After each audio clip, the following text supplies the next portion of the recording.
How do adolescents develop? Are they defective? Are they off their nut? Are they rebellious? Are they full of hormones? Why are they so drawn to loud music? Why do they want to drive fast? Why do they want to text and drive? Why are they taking so many risks? Many people over time have thought that adolescents are just defective. I want to share with you a little bit about how adolescents develop, and then we're going to talk about why I think the better view is that adolescents' brains are exquisitely adapted to their life stage.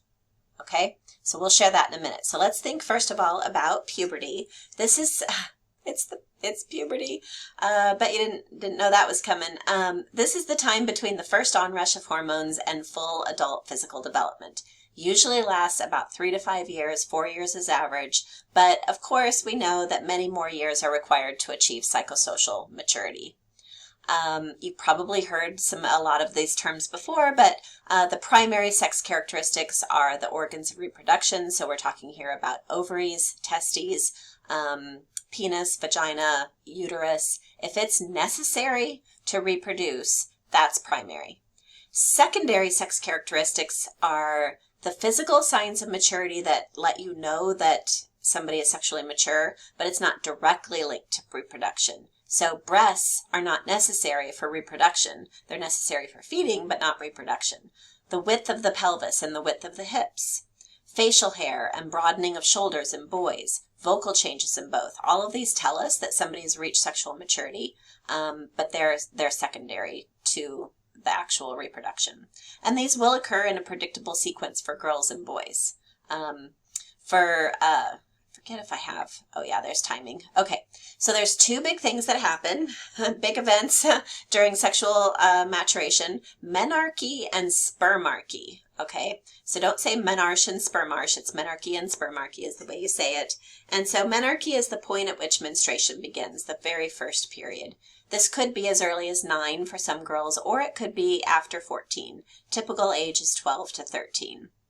Spermarche is when the boy experiences the first ejaculation. This is typically about age 13.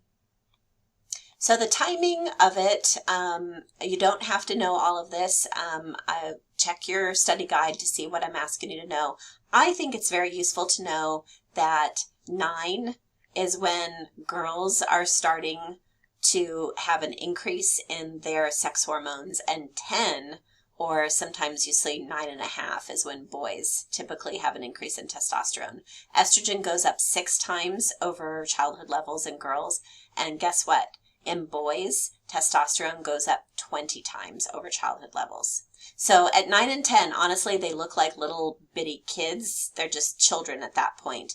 But the physical changes are going to begin soon. At 9.5, the internal sex organs grow larger. At 11, the external sex organs grow larger for boys. Breast development typically on average is about 10, then the height spurt at 12, muscles and organs and hips at 12.5, menarche 12.5, and ovulation is a year later. Now, some of you may be thinking, wait. How can you have a period without ovulating? Because you might be saying to yourself, I thought that you ovulate, and then if you're not pregnant, then you shed the lining. So how can you have the lining shed first? It's because those first periods are practice periods. Ovulation, the first egg will really not be released for about a year. So this is all practice. For boys, production of sperm and first ejaculation at 13 compared to 12.5 for menarche for girls. Height spurt is at 12 compared to 14 compared to 12 for girls.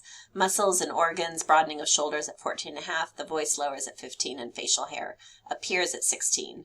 Now I will say it usually appears starts around 12, 13, 14, but it's getting pretty significant at 16, we'll say. Okay, here's the meaty stuff. Here's the stuff I really want to share with you. This idea of adaptive adolescence. So the brain undergoes massive changes between ages 12 and 25. Remember, birth to 4 and then to 6, birth to 4, we got massive synapses being produced, and then 4 to 6, we have synaptic pruning. The brain is not growing a whole lot at this point. It was already 90% of adult size at age 6, but what it is doing is it's undergoing what's called an extensive remodeling, resembling a wiring and network upgrade. I mean, massive remodeling, and it starts from the back and moves forward.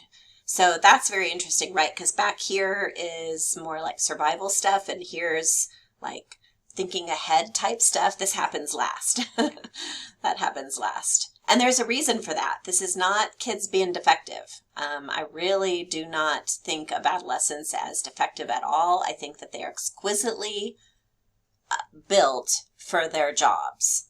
So sensation seeking and risk taking peak, we know that between ages 15 and 25. This absolutely can lead to dangerous behavior. So this age dies in accidents more than any other age. 1 out of 3 teen deaths is from a car accident. Most of those involve alcohol.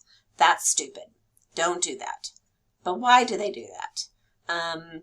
Probably because sensation seeking and risk taking can help them move forward in life. It can lead to positive behavior like forming new relationships, getting out of the house, trying new things in life, interviewing for a job, taking a class, asking someone on a date, making a new friend, inventing something new. Are those things we're supposed to be doing in the adolescent years, moving away from mom and dad and toward the outer world, toward peers, toward relationships? And that's all risky. So can you imagine if 15 to 25-year-olds were as risk averse as, say, I am? I'm 49. I am not particularly a risky person at this point. I am consolidating. I am keeping everything going and afloat at this point. Risk is not my thing. But we don't want 15 to 25-year-olds to say risk is not my thing. We want them to ask people on dates, go for a job interview, move out of the house. So the willingness to take risks at this time of life has probably been evolutionarily adaptive. The more you take risks, the better you do in terms of mate selection, jobs, resources. Responsiveness to social reward, so quote unquote, gets you out of the house to take risks that will move you forward in life. What I mean by social reward is other people are cheering and clapping because I did the cool thing. You might think of social media likes, but it doesn't have to be that. It could be, everybody's egging you on as you drive faster in your car. So, it can be positive and it can be negative as well. All right. So I love adolescents personally. I think they're wonderful. I think they have to be guided. I think you have to give kids opportunities to take risks. My son is 17 and he went out with a bunch of friends to Texas Day, Brazil in downtown Fort Worth for one of their friends' 18th birthdays over the weekend. And when he got back, they all went by themselves and drove their own cars. And when they got back, they said, well, one of our cars got towed. And so then we had to go to this really sketchy area of downtown Fort Worth to get it back. And it was really creepy and not safe at all. And, as a mother, I'm like, but at the same time, as a psychologist, I'm thinking, good. I'm glad he had the opportunity to take that risk. He surely learned something from that. And it's better that I don't know ahead of time that it's happening, because then I'd probably try to put the kibosh on it. But we let him out of the house. They're allowed to take some risks, and that really probably is healthier. All right, I'll see you in the next video. The next one is super duper short, just a wee little bit on adulthood.